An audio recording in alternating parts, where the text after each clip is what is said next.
لیے، ایمان کی حفاظت کے لیے تقویٰ کو لازم قرار دیا گیا ہے۔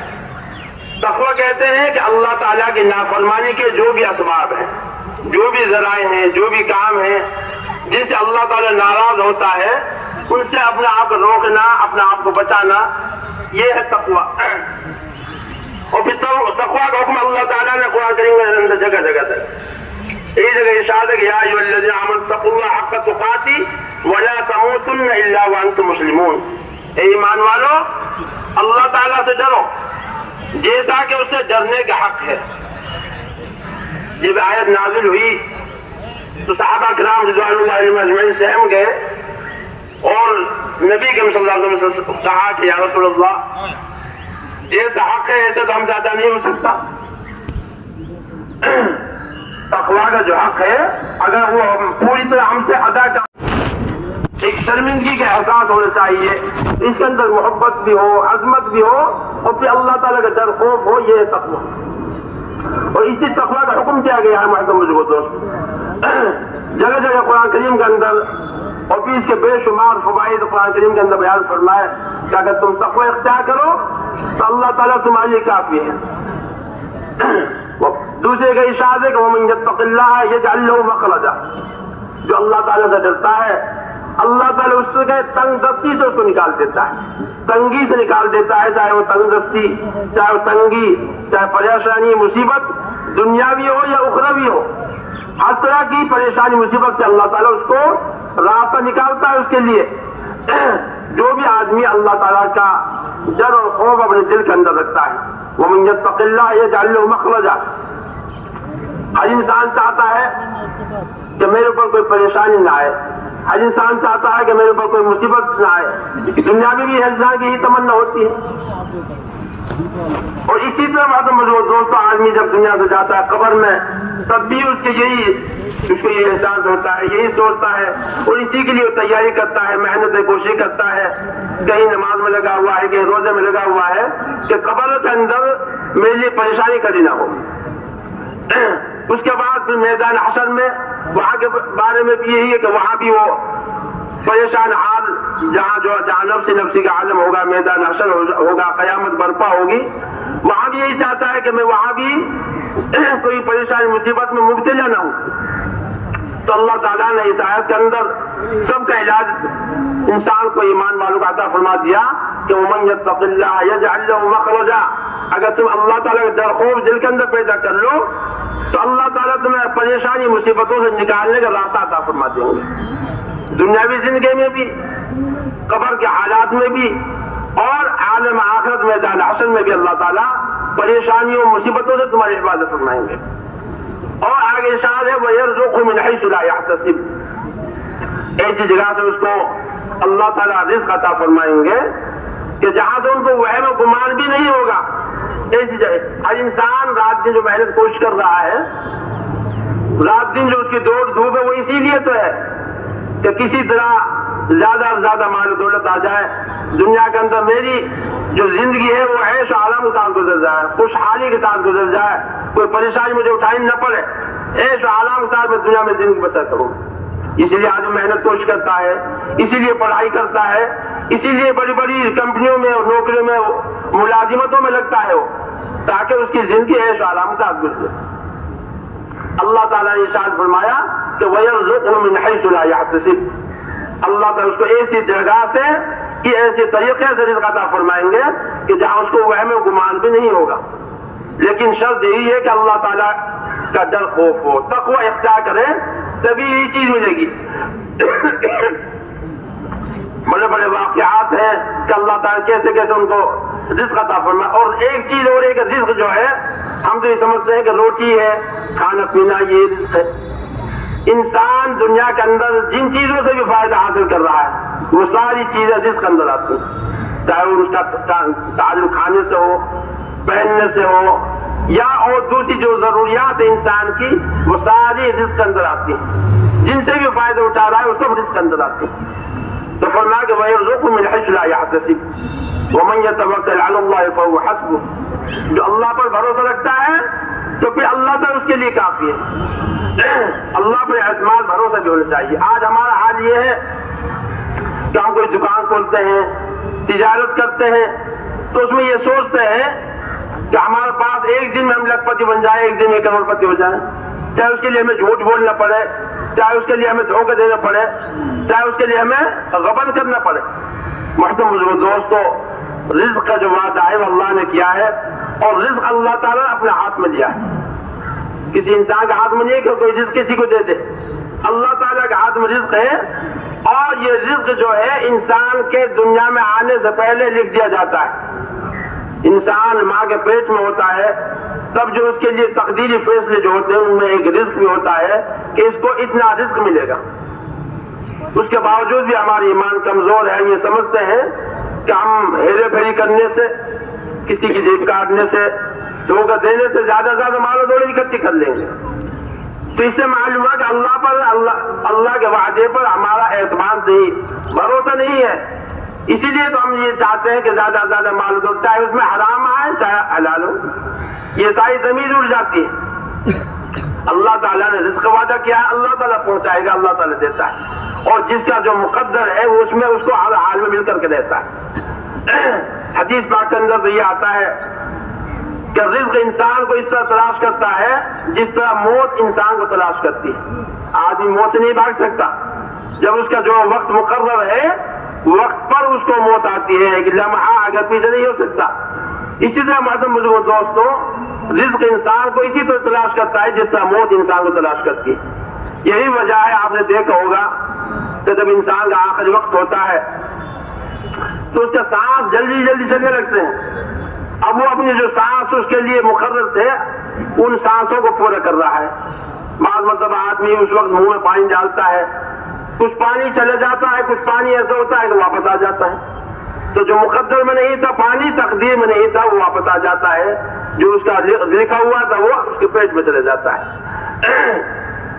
تو رزق کا معاملہ اللہ تعالیٰ اپنے ہاتھ میں رکھا ہے۔ اس لیے محترم دوستو، ہمیں چاہیے کہ جہاں ہم تجارت کریں، جہاں ہم ملازمت کریں، دکانداری کریں، اس میں اس بات کا خاص طور پر خیال رکھنا چاہیے کہ شریعت کی اس کے اندر خلاف ورزی نہ ہو۔ حلال رزق کے اندر اللہ تعالیٰ نے برکت رکھی ہے، حرام رزق کتنا ہی آ جائے اس میں برکت آ ہی نہیں سکتی، چاہے کتنے مال و دولت ہو جائے۔ اور اللہ تعالیٰ نے برکت کے اندر ہی چین و سکون رکھا ہے، اطمینان برکت کے اندر ہی ہے۔ اور برکت ایسی چیز ہے کہ چاہے تھوڑی ہو اس میں اللہ تعالیٰ چین سکون عطا فرماتا ہے۔ اگر برکت نہیں ہے تو چاہے کہ کروڑ پتی ہو، لکھ پتی ہو، اس کی زندگی بے چینی بے سکونی میں گزرے گی۔ اس لیے محترم دوستو، ہمیں چاہیے کہ جب بھی کوئی کام شروع کریں پہلے اس کی بارے میں معلوم کر لیں کہ شریعت میں یہ چیز جائز ہے یا نہیں۔ اگر اس طریقے سے ہوگا تو محترم دوست، اللہ تعالیٰ کی طرف سے رزق ایسی جگہ سے ملے گا جہاں آدمی کا وہم گمان بھی نہیں ہوگا۔ چنانچہ صحابی کے بارے میں آتا ہے کہ ایک مرتبہ صحابی قضاء حاجت کے لیے گئے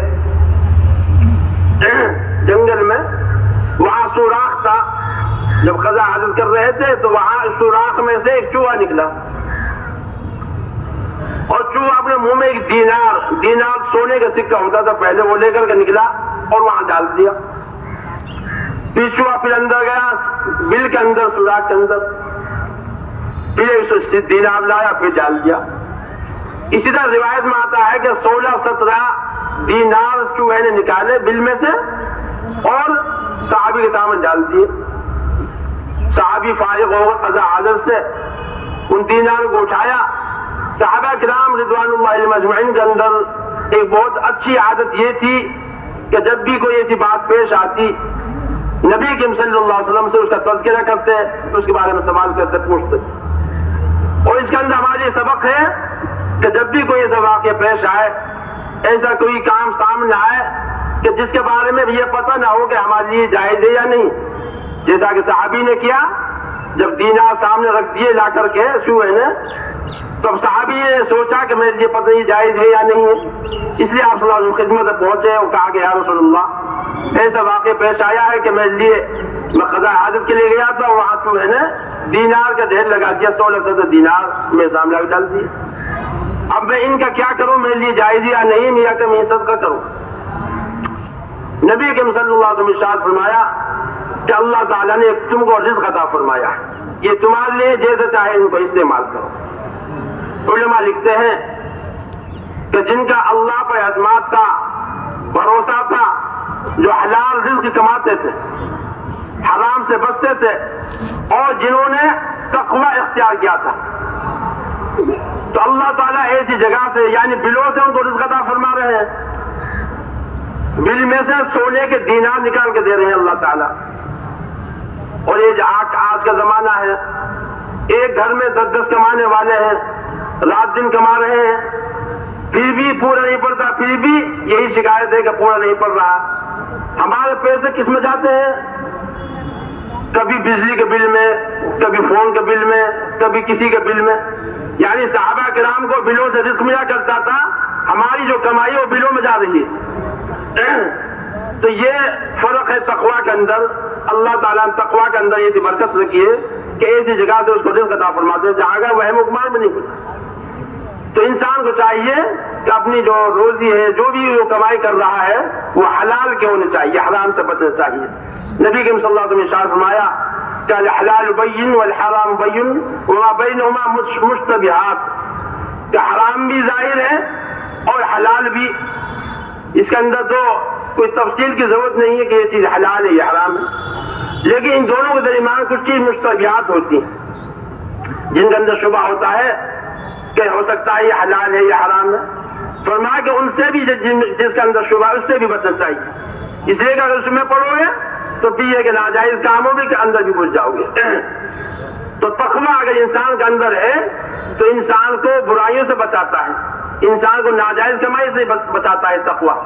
تقویٰ کے معنی اللہ تعالیٰ کا ڈر خوف، اللہ تعالیٰ کی استحضار کہ اللہ تعالیٰ مجھے ہر وقت دیکھ رہا ہے اور ہر جگہ دیکھ رہا ہے۔ اور یہی رمضان ماہ کے جو روزے ہیں ان کو فرض کرنے کا مقصد بھی یہی تھا کہ انسان کے اندر تقویٰ اور پرہیزگاری پیدا ہو جائے، اللہ تعالیٰ کا ڈر خوف پیدا ہو جائے کہ اللہ تعالیٰ ہر جگہ ہے، اللہ تعالیٰ یہ رازق ہے، اللہ تعالیٰ یہ خالق ہے، مالک ہے ہر چیز کا۔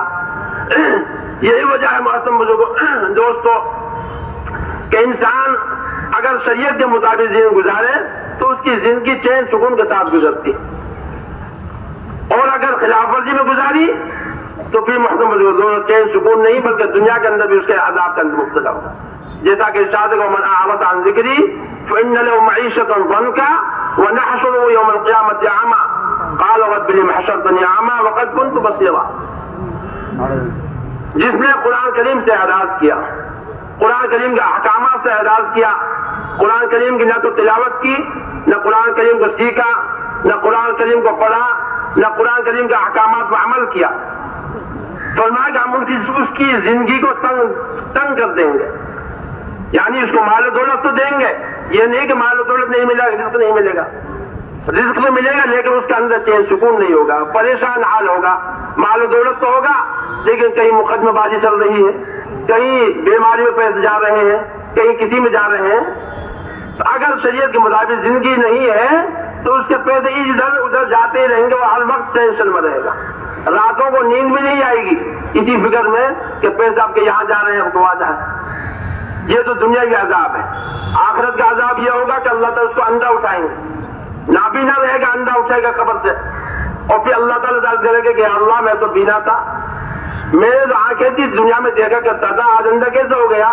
فرمایا اللہ تعالیٰ ارشاد فرمائیں گے تو نے دنیا کے اندر ہمارے شریعت کی خلاف ورزی کی، قرآن کریم کے احکامات کو پتے پوچھ ڈالا، قرآن کریم کے احکامات پر نہیں چلا، تو آج ہم تجھے اندھا اتارے، جس سے تو ہماری آیتوں سے اندھا بن گیا تھا، ان کی خلاف ورزی کیا کرتا تھا، آج تجھے بھی ہم بلا دیتے ہیں، اسی طرح اندھا اٹھائیں گے۔ تو محترم بزرگوں دوست، آگے انسان کی زندگی کے اندر تقویٰ ہے تو پھر یہ ہے کہ اس کی زندگی خوشحال ہے، اور تقویٰ کا جگہ جگہ قرآن کریم کا اندیشات ہے۔ یا ایھا الذین آمنوا اتقوا اللہ وقولوا قولا سدیدا یصلح لکم اعمالکم ویغفر لکم ذنوبکم۔ اے ایمان والو، اللہ تعالیٰ سے ڈرو، اللہ تعالیٰ کی تقویٰ اختیار کرو اور سیدھی صحیح بات کرو۔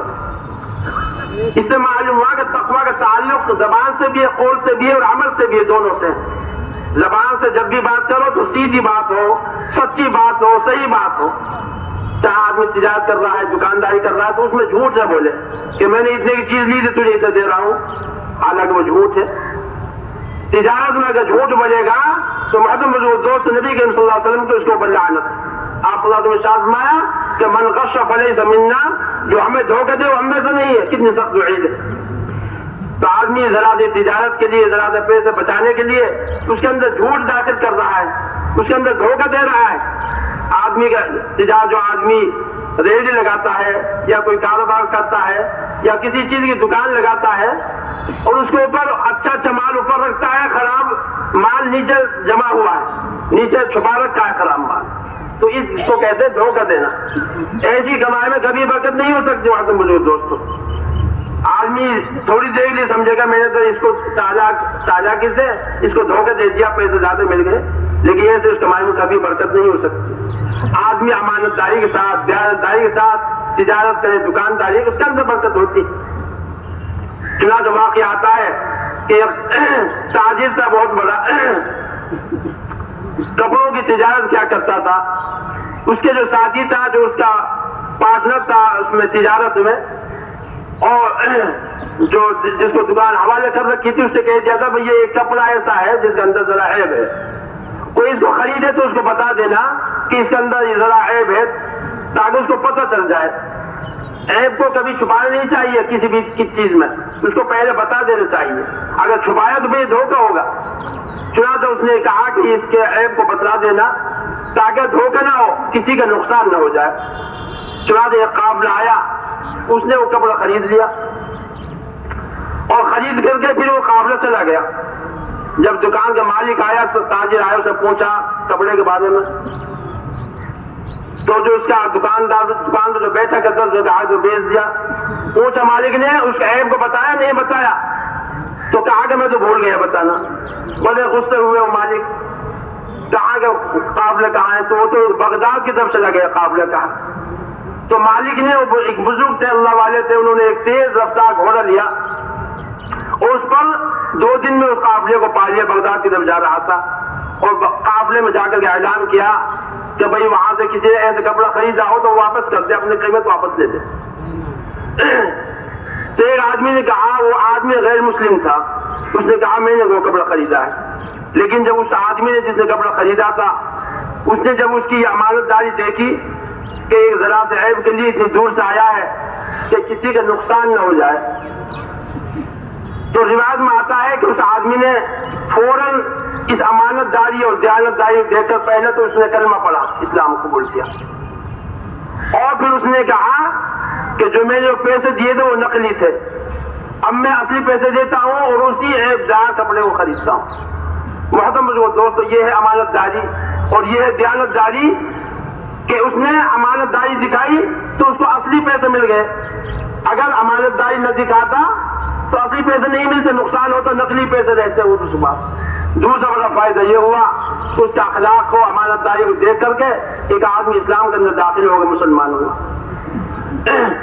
اس لیے محترم دوستو، ہمیں چاہیے کہ اپنی جو کمائی ہے خاص طور پر، اس لیے کہ اگر حلال حرام کا ایک بھی لقمہ، حدیث پاک کے اندر آتا ہے، اگر ایک بھی لقمہ حرام کا آدمی کے پیٹ کے اندر چلا گیا تو 40 دن تک اس کا کوئی عمل اللہ کے یہاں قابل قبول نہیں. اتنی سخت وعید ہے، اس لیے کہ اس کا تعلق ہمارے اعمال سے ہے. اگر ہمارا جسم کے اندر، پیٹ کے اندر حلال کا لقمہ جا رہا ہے تو اللہ تعالیٰ کے یہاں ہمارا اعمال قابل قبول ہے. اگر حرام کی کمائی جا رہی ہے تو پھر اللہ تعالیٰ کے یہاں وہ قابل قبول نہیں ہے، تو اس کا کوئی بھی عمل قابل قبول نہیں ہوگا. اور پھر آخرت کے جو عذاب ہے اس کے لیے وہ بڑا سخت اور بڑا دردناک ہوگا. اس لیے محترم دوست، ہمیں چاہیے کہ اللہ کے احکامات کی پابندی کرے، احکامات کی خلاف ورزی نہ کرے. اسی کو تقویٰ کہا جاتا ہے. اور روزے جو مقصد تھا لعلکم تتقون، وہ یہی تھا کہ انسان کے دل کے اندر ڈر خوف پیدا ہو جائے کہ اللہ تعالیٰ مجھے ہر وقت دیکھ رہا ہے، اللہ کے ہاتھ میں رزق ہے، اللہ ہی ہر چیز دیتا ہے، اللہ ہی گاہک بھیجتا ہے، اللہ ہر چیز کو پہننے کے لیے، کھانے کے لیے دیتا ہے.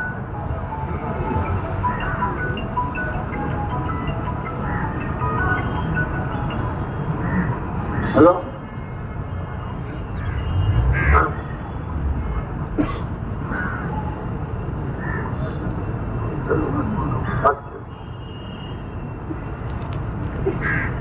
اس لیے محترم دوست، ہمیں چاہیے کہ کچھ اصول پر جس طرح ہم رمضان باغ میں رہے، جس طریقے سے ہم رمضان باغ کا چین کے ساتھ گزرا، اللہ تعالیٰ کیسی ہمیں نعمت عطا فرمائی.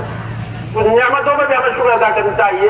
اللہ تعالیٰ سے دعا کرنی چاہیے کہ اللہ تعالیٰ جب تک زندگی دے اسی طریقے سے ہماری زندگی گزرے جس طرح رمضان پاک میں زندگی گزرے، کہ نمازوں کی بھی پابندی ہو، جو احکامات ہیں ان سب کی پابندی ہو.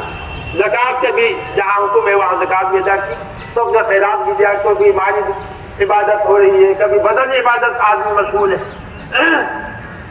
تو اللہ تعالیٰ نے یہ مہینہ تربیت کا مہینہ عطا فرمایا تھا ہمیں، اور ہمیں چاہیے کہ 11 مہینے تک اسی طرح ہم زندگی گزاریں. اسی طرح ہماری مسجدیں بھری رہنی چاہیے، اسی طریقے سے ہمارے گھروں کا حال ہو، ہمارے گھروں کے اندر اسی طرح دینداری ہونی چاہیے. ہمارا عادت اخلاق بھی وہی ہونی چاہیے جو رمضان پاک کے مہینے میں. محترم بزرگ دوستوں، اگر اس طرح زندگی گزرے گی تو ہمارے محترم بزرگ دوستوں یہ خوشحالی کا سبب ہوگا، ہمارے اعمال کی اصلاح ہوگی. ہمارے جو حالات ہیں وہ ہمارے اعمال کی وجہ سے ہی آتے ہیں. اگر ہمارے اعمال صحیح ہوں گے تو ہمارے حالات بھی صحیح ہوں گے. یصلح اعمالکم کے اندر جو فرمایا، اعمال سے مراد مفسرین فرماتے ہیں کہ یا احوال ہے. اگر تمہارے اعمال کی اصلاح ہو جائے گی تو اللہ تعالیٰ تمہارے احوال کو، حالات کو بھی سدھار دیں گے. آج مجھے دوستوں اگر دیکھا جائے پوری دنیا کے اندر حالات مسلمانوں کے خلاف چل رہے ہیں. ہر جگہ مسلمان پریشان ہے، ٹینشن میں ہے ہر جگہ. تو اس کا تو صرف ایک ہی طریقہ ہے اور وہ ہے اللہ کو راضی کرنا. اس لیے کہ سارے حالات اللہ کے ہاتھ میں ہیں. اللہ کا حکم بغیر کچھ ہو ہی نہیں سکتا. اللہ بصیر بالعباد، اللہ تعالیٰ کی نظر تو اپنے بندوں پر ہر وقت ہے. اللہ تعالیٰ ہم سے غافل نہیں ہے، لیکن یہ ہے کہ ہمارے اعمال ہی ایسے ہیں، ہمارے کرتوت ہی ایسے ہیں کہ سارے جو ہمارے اوپر احوال اور حالات آ رہے ہیں یہ ہمارا اعمال کا نتیجہ ہے. اعمالکم اعمالکم، جیسا تمہارے اعمال ہوں گے اسی طرح اللہ تعالیٰ تمہارے اوپر حاکموں کو مسلط کرے گا. اگر ہمیں چین سکون کی زندگی گزارنی ہے، عزت کی زندگی گزارنی ہے تو اس کا تو صرف ایک ہی طریقہ ہے کہ اللہ اور رسول کی مرضی کے مطابق زندگی گزارے. جیسا کہ صحابہ کرام رضوان اللہ علیہم اجمعین نے عمل اور نمونہ ہمارے سامنے پیش کیا ہے. چھوٹی سی جماعت ہے، نہ ان کے پاس اسلحہ، نہ ان کے پاس مال و دولت، نہ بہت بڑی تعداد، لیکن وہ چھوٹی سی جماعت نے کیسر و کسر جو سپر پاور طاقت ہے ان کا بھی خاتمہ کر دیا. کیوں؟ ان کا ایمان مضبوط تھا، اللہ پر ان کا اعتماد تھا، بھروسہ تھا، اللہ کی مرضی کے مطابق زندگی گزارتے ہیں. انہوں نے تقوی اختیار کیا ہوا تھا، اللہ کے طرف ہر وقت ان کے سامنے. بہت مجھے دوستوں، اللہ بھی وہی ہے، قرآن پاک بھی وہی ہے، اللہ کا احکامات بھی وہی ہیں. اگر بدلے ہیں تو ہمارا اعمال بدلے. ہمیں اپنے اعمال کو بدلنا ہوگا تبھی ہمیں عزت کی زندگی اللہ تعالیٰ عطا فرمائے.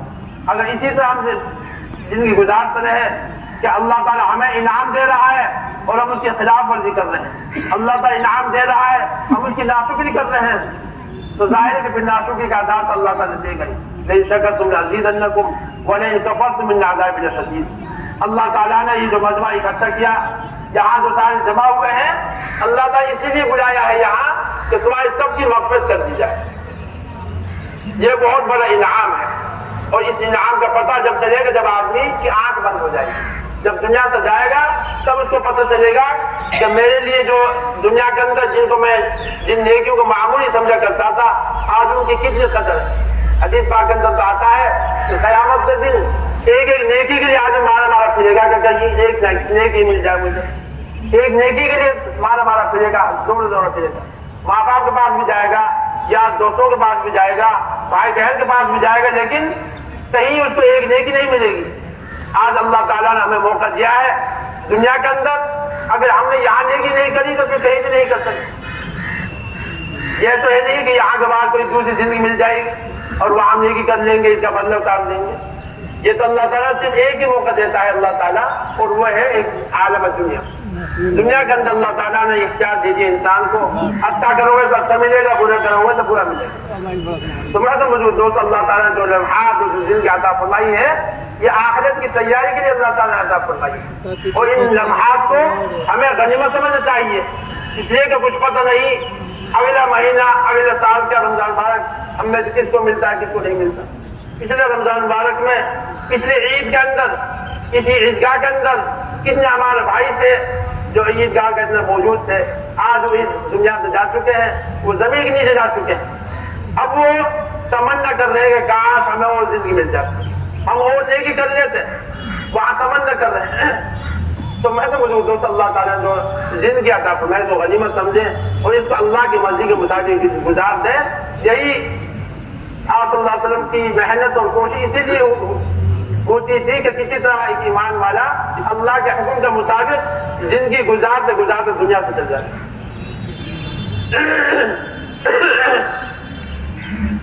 تو اس بات کا عہد کر کے جائیں کہ یہاں اب تک جو ہم نے زندگی گزاری ہے رمضان مبارک کے مہینے میں، جس طرح مسجد بھری رہا کرتی تھی، نمازوں کی پابندی تھی، اسی طرح پابندی کے ساتھ ہم نمازیں ادا کریں.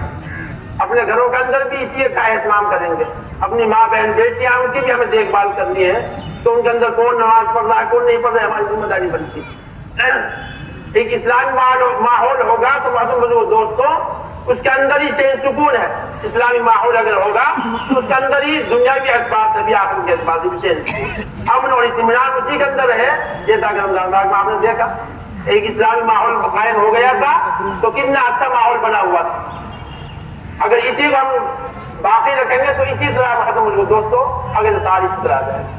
اس لیے آپ صلی اللہ علیہ وسلم نے فرمایا کہ اگر رمضان مبارک کا مہینے کے بارے میں لوگوں کو پتہ چل جائے گا کتنی فضیلت والا مہینہ ہے تو لوگ تمنا کریں کاش پورے سال رمضان کا مہینہ رہے. اور پھر ہم نے مشاہدہ بھی کر لیا ہے کہ پورے رمضان میں ہماری کام میں بھی برکت رہی، مال میں بھی برکت رہی، گھروں کے اندر بھی اطمینان چین سکون رہا، گھروں کے اندر بھی دینداری رہی، بازار کے اندر بھی دینداری. ہر وقت آدمی ٹوپی لگائے رکھتا ہے رمضان ماہ کے مہینے میں، ہر وقت مسجد کی طرف دوڑ لگتی ہے، ہر وقت یہ فکر ہوتی ہے کہ کسی طرح میری نماز قضا نہ ہو جائے، میری نماز چھوٹ نہ جائے. باقاعدہ پوچھتا ہے، مسئلے معلوم کرتا ہے کہ روزے کے بارے میں، کبھی زکات کے بارے میں، کبھی حج کے بارے میں مسئلے معلوم کرتا ہے. وہ اس لیے کہ اس کو فکر ہوتی ہے کہ کہیں شریعت کے خلاف ورزی نہ ہو جائے. بہت مجھے دوستوں یہاں سے یہی عہد کر کے جائیں کہ اللہ تعالیٰ کے احکامات کی پابندی کریں گے جب تک زندگی اللہ تعالیٰ کی. اور یہ انعام سے اللہ تعالیٰ جو ہم کو نوازا ہے مغفرت کے انعام، اس کی ناقدری نہیں کریں گے. اگر اس کی ناقدری کی تو میں تو مجھے دوستوں پہ اللہ تعالیٰ کی طرف سے حالات جیسے بن رہے ہیں بڑے خطرناک حالات آگے آ سکتے ہیں اور ظاہر کے بڑے حالات خطرناک آ رہے ہیں. ان کے مقابلہ کرنے کے لیے ہمیں اپنے اعمال کو بدلنا ہوگا. اعمال بدلیں گے تو اللہ تعالیٰ حالات میں سدھار دیں گے انشاءاللہ تعالیٰ.